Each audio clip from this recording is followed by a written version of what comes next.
Bismillahirrahmanirrahim. Assalamualaikum warahmatullahi wabarakatuh. Jumpa lagi Bapak Ibu, teman-teman sejawat sekalian dengan saya. Kali ini berbagi praktik baik tentang persiapan ujian praktik. Syukur kepada Allah, alhamdulillahirabbil alamin. Berselawat kepada Nabi, Allahumma shalli wa sallim ala sayyidina Muhammad wa ala alihi wa sahbihi ajma'in.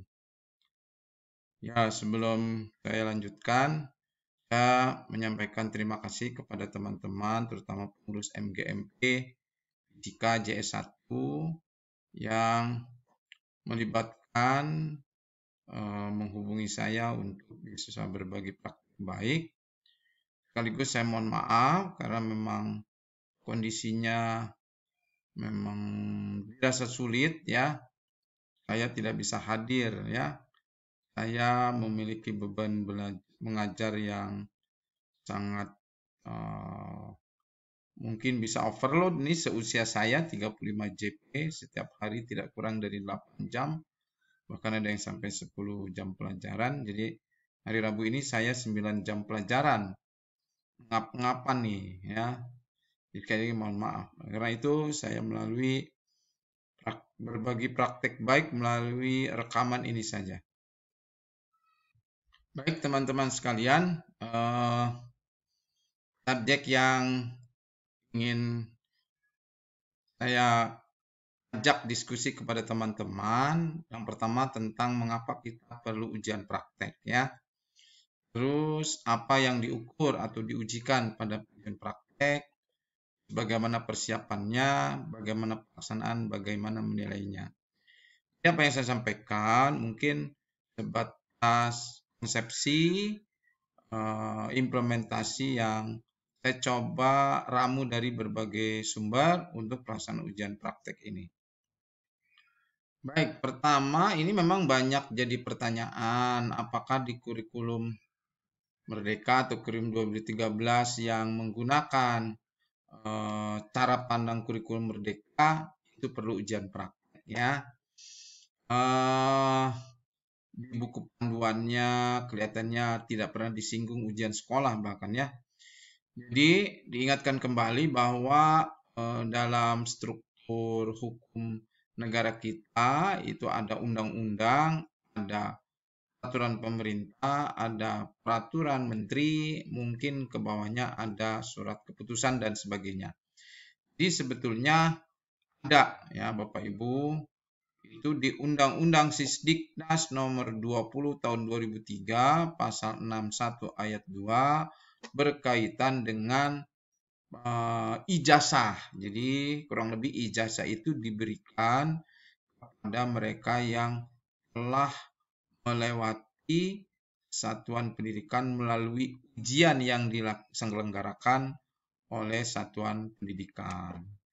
Di PP nomor 57 tahun 2021 pasal 18 ini berkaitan dengan asesmen sumatif yang menentukan kelulusan dan atau kenaikan. Jadi kalau ada kelulusan berarti ada asesmen sumatif.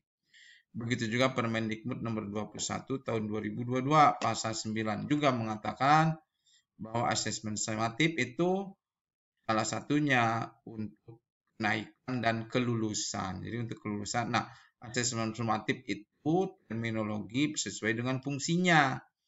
Jadi di akhir materi tertentu, di akhir TP atau di akhir semester, termasuk di akhir jenjang satuan pendidikan. Nah, selama ini kita mengenalnya itu ujian sekolah ya. Ujian praktek itu bagian dari ujian sekolah. Salah satu bentuk ya. Jadi ada ujian tulis, mungkin ada ujian lisan, ada praktek, ada produk, ada juga mungkin portofolio dan sebagainya. Jadi ujian praktek itu memang sering ya kita menanti-nanti bagaimana edaran dinas. Jadi dinas pendidikan itu sesungguhnya hanya menjalankan fungsi fasilitasi, edukasi, sosialisasi, advokasi dan apa yang dilakukan sekolah. Jadi sekolah itu menjadi binaannya dinas pendidikan, tapi kewenangan ujian sekolah itu adanya di sekolah. Oleh karena itu, Ibu Bapak sekalian, sekolah melaksanakan ujian sekolah mulai dari menyusun kisi-kisi, menyusun soal, ya. Jadi kalau ada selama ini kisi-kisi dari dinas, sesungguhnya itu bantuan, ya, terutama bagi sekolah atau guru yang mengalami kesulitan boleh menggunakan kisi-kisi yang dikeluarkan dinas. Nah, dinas pendidikan itu juga kan hasil dari MGMP juga. Jadi tidak mutlak bahwa kalau ujian sekolah menggunakan kisi-kisi dinas pendidikan atau MGMP. Kita sharing-sharing aja sebenarnya. Kalau ada sekolah menggunakan kisi-kisi sendiri, itulah yang didasarkan pada legal formalnya. Jadi sekolah tuh menyiapkan kisi-kisi, menyiapkan soalnya, menyiapkan mekanisme prosedurnya, melaksanakan penilaiannya, termasuk formulasi untuk menentukan nilai yang akan dicantumkan pada ijazah. Kira-kira begitu ya, Bapak Ibu ya, teman-teman sekalian. Nah, karena itu ada kemungkinan nih ya kalau kisi-kisi kita katakanlah kita berpegangan pada hasil MGMP. Terus padahal kondisi sekolah boleh jadi tuh ada bahan yang mungkin tidak maksimal dibelajarkan atau bahkan tidak dibelajarkan. Bukankah pada masa beberapa tahun ini itu kita punya 3 pilihan kurikulum kan? Kurikulum 2013 penuh, kemudian kurikulum 2013 yang sudah direvisi, KD-KD-nya dikurangi. Bahkan ada sekolah yang mungkin mendaftar sendiri KD-KD mana yang akan dibelajarkan. Jadi ada pilihan-pilihan. Nah, sekarang masuk itu jadi dasar kurikulum Merdeka. Sekarang di sekolah memiliki kewenangan penuh ya. Nah, dia harus sesuai dengan keadaan sekolah. Yang jelas yang diuji itu adalah berkaitan dengan materi atau KD-KD yang sudah diajarkan dari kelas 10 sampai kelas 12. Ini jangan sampai terjadi nih diujikan padahal belum dibelajarkan gitu ya. Yang kedua, tentu saja yang tersedia sarana prasarana yang mendukung gitu. Jadi kalau misalnya alatnya tidak ada, ya sebaiknya. Tapi kalau misalnya ada alat pengganti, katakanlah ada alat virtual, misalnya seperti itu, bisa saja kan. Ini jadi pertimbangannya. Tersedia sarana prasarana yang mendukung pelaksanaan ujian praktek, begitu ya. Kemudian juga kemampuan penguji dan penilainya. Jadi jangan sampai nih yang mau diujikan pengujinya sendiri bingung bagaimana cara melaksanakannya. Contohnya misalnya terkait dengan penggunaan alat-alat ukur listrik ya. Pengujinya ternyata masih belum yakin. Jadi ini kemampuan penguji juga penting dipertimbangkan ya. Yang diukur apa? Yang diukur di dalam ujian praktek itu bukan hanya keterampilan Bapak Ibu ya, pengetahuannya juga. Pengetahuan faktualnya, konseptual, ya, prosedural gitu ya. Dan kemampuan metakognitifnya. Metakognitif itu bagaimana dia mengevaluasi, merefleksi dan sebagainya ya. Kemudian keterampilan. Keterampilannya ada konkret, ada keterampilan abstrak termasuk sikap. Sikap ilmiahnya, ketelitian, kejujuran itu bagian yang diukur atau diuji dalam ujian praktek.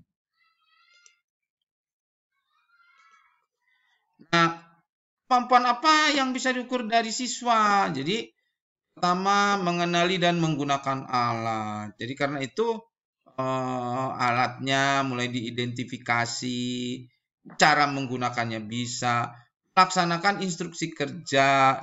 Jadi memang nih ada teman-teman sebagian cuma menguji itu dikasih judulnya aja, anaknya terserah mau ngapain.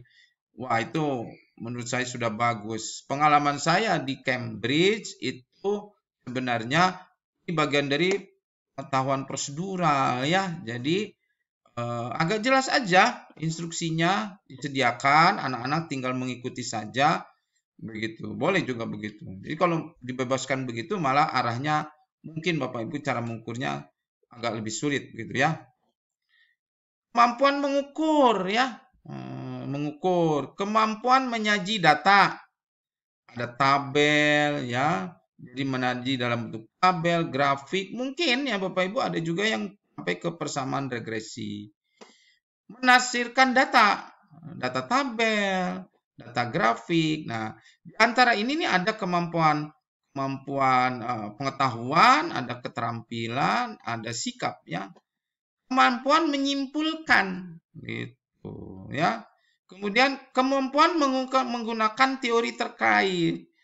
Jadi data hasil kajian, hasil sajian itu dia kaitkan dengan teori-teorinya. Kemudian juga ini menyadari kekeliruan dan keterbatasan. Nah, ini metakognitif, ini pengetahuan metakognitif. Jadi ketika menyimpulkan itu sebenarnya ada keterbatasan.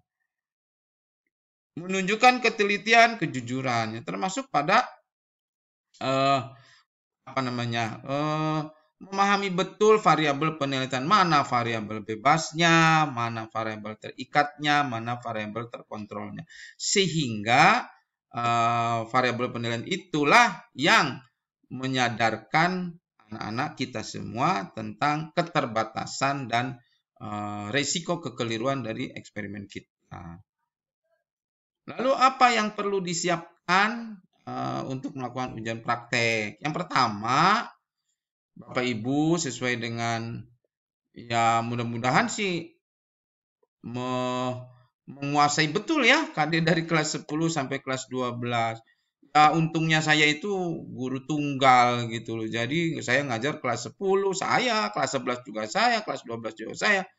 Jadi apa-apa yang layak pantas diujikan itu jadi saya tahu persis. Jadi memetakan KD di kelas mana yang mau diujikan. Lalu memilih materinya.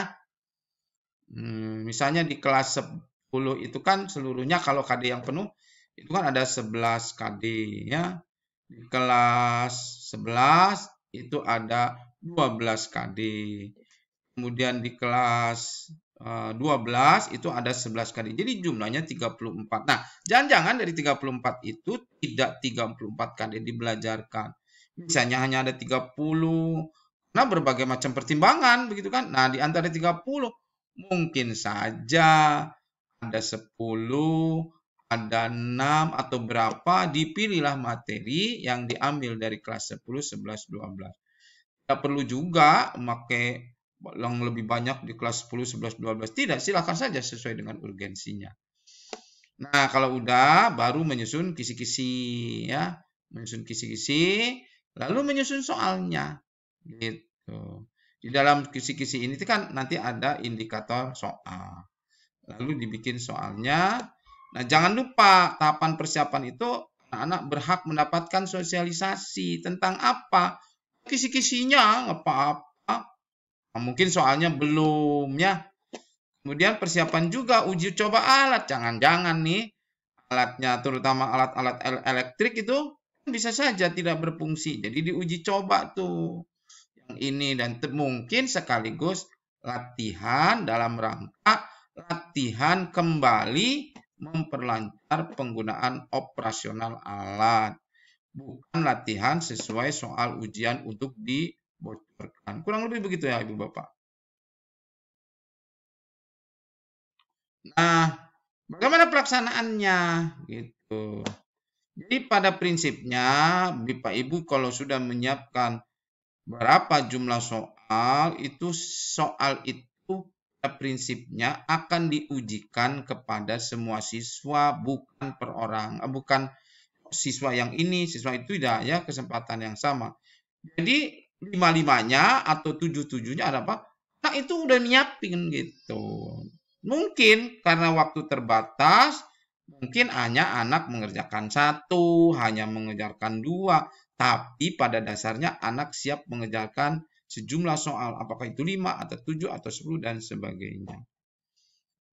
Kemudian bersifat individual ya, jadi sebaiknya uji jangan berdua, berkelompok. Nanti kemampuannya campur aduk gitu. Sebaiknya individual ya. Saya pernah menguji di Cambridge itu selalu individual. Nah, siswa dibolehkan membawa alat bantu, kalkulator, laptop, penggaris dan sebagainya.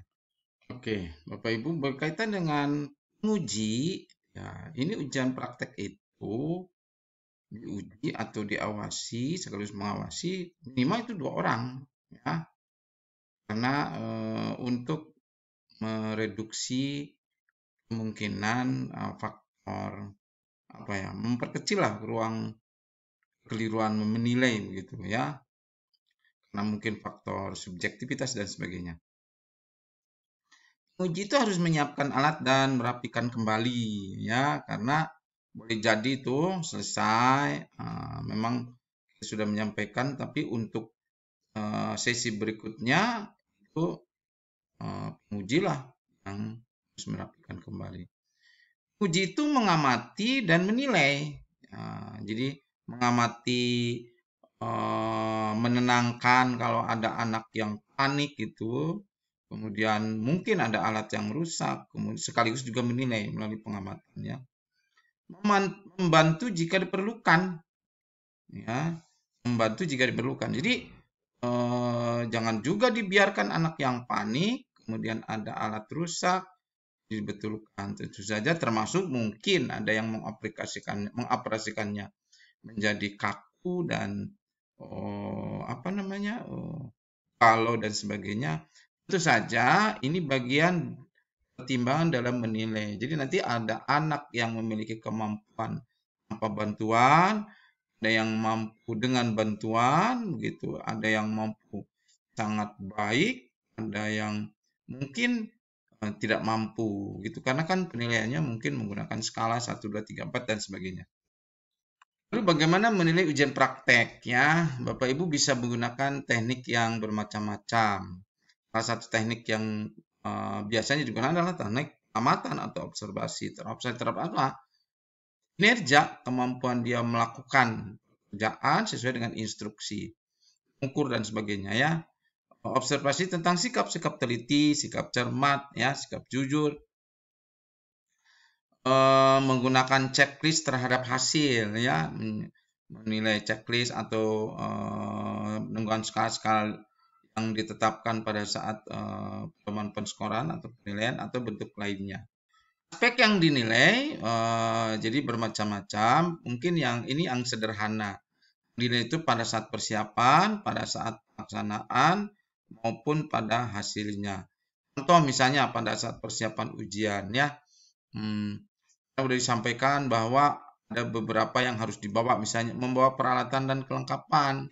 Misalnya harus membawa kalkulator untuk menghitung, kalkulator atau di HP harus ada stopwatch misalnya, ada kamera yang harus digunakan, mungkin juga ada mengolah data pakai laptop dan sebagainya.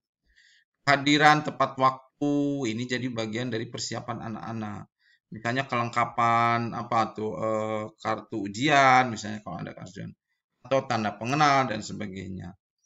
Tertiban masuk dan duduk sesuai nomor ya.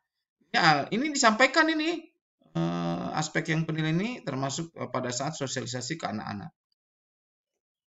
Kemudian pada saat pelaksanaan. Ya, jadi contohnya bekerja sesuai instruksi kerja. Ini berkaitan dengan kalau instruksi kerjanya disediakan. Teliti dan cermat saat merangkai alat atau mengukur. Jadi Bapak Ibu melalui penilaian, pengamatan, lalu dinilai. Rapi saat mengolah dan menyaji data. Rapi, jadi datanya sistematis. Biasanya kan dalam tabel kan di mana variabel bebasnya, di mana variabel terikatnya, di mana letak variabel terkontrolnya. Tapi usai melakukan percobaan. Jadi bisa saja itu dikerjakan nanti yang tertinggal. Jadi alatnya harus sudah dimatikan kembali.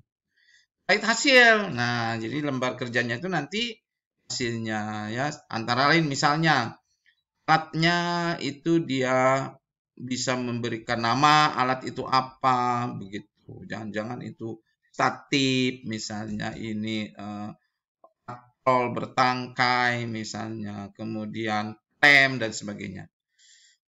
Hasil ukur variabel baik terkontrol, bebas, terikat. Nah, ini kan banyak aspek ya. Banyak penggunaan alat angka penting, kesesuaian dengan alat ukurnya dan sebagainya.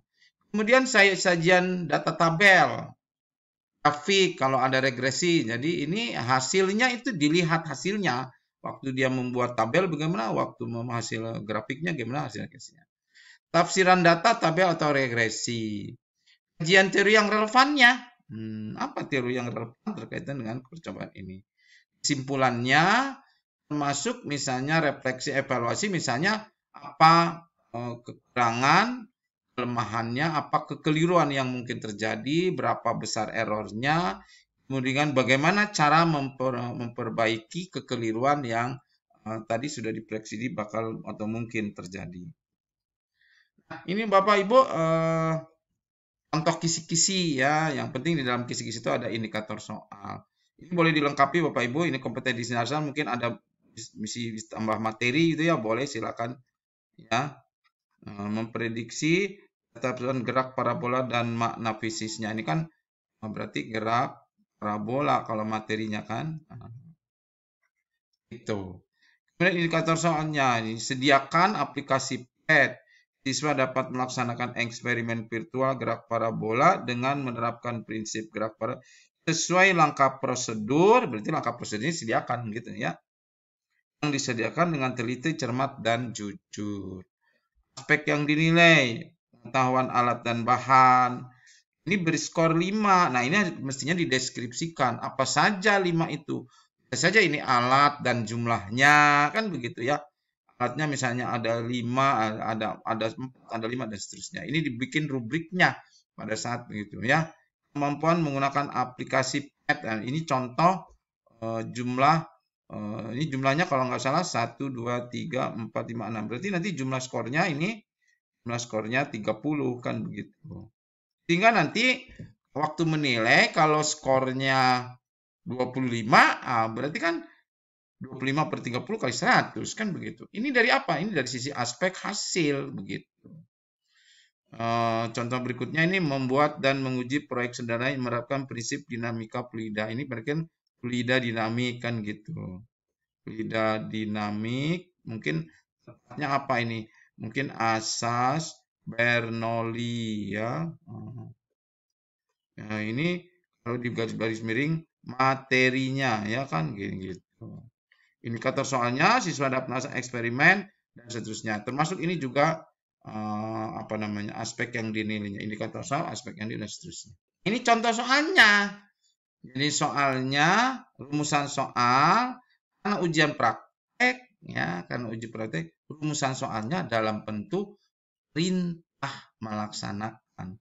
Makanya sini lakukan praktek gitu.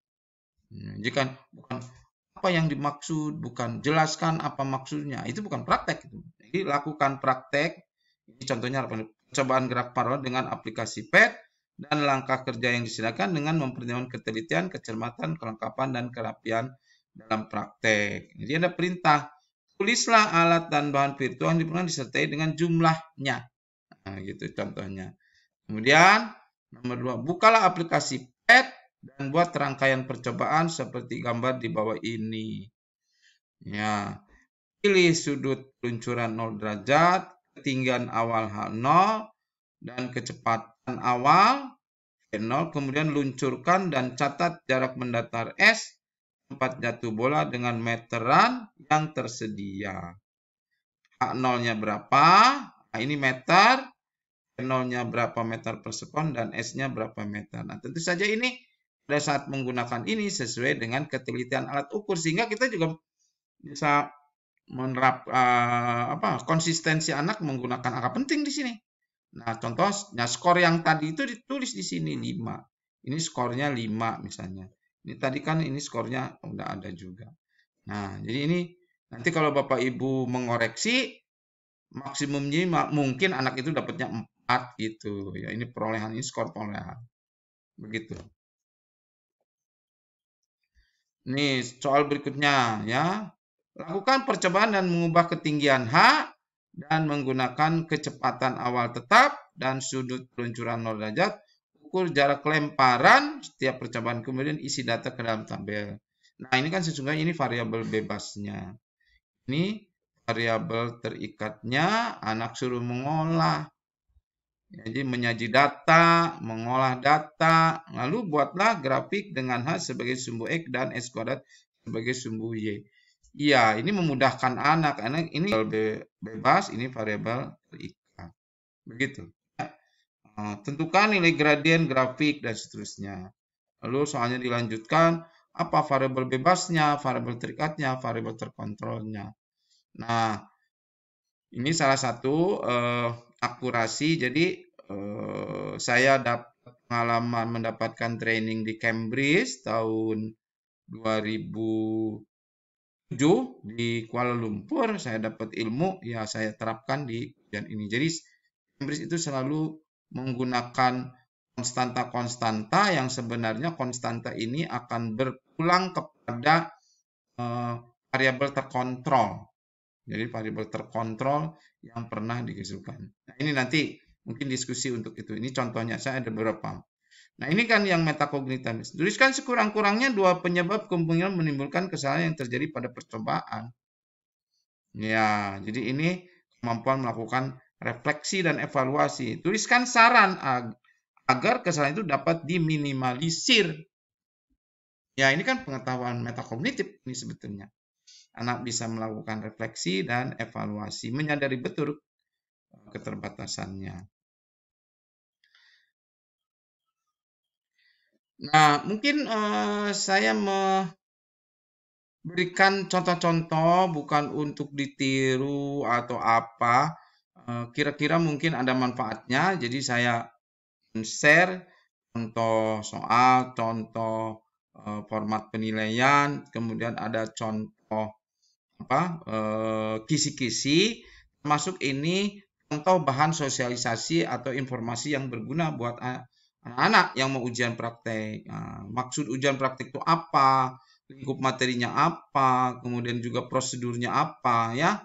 Ini prosedur, kemudian sampai tata tertib ini diberikan informasi secukupnya kepada siswa sehingga tahu apa yang harus disiapkan, tahu apa yang harus ditampilkan pada saat ujian praktek, dan tahu persis bagaimana dia akan memperoleh nilai tertinggi sesuai dengan informasi aspek teknik penilaian yang kita lakukan. Mungkin itu saja dari saya. Selamat berdiskusi, Ibu Bapak sekalian. Sekali lagi sampai jumpa. Semoga ada manfaat. Terima kasih. Assalamualaikum warahmatullahi wabarakatuh.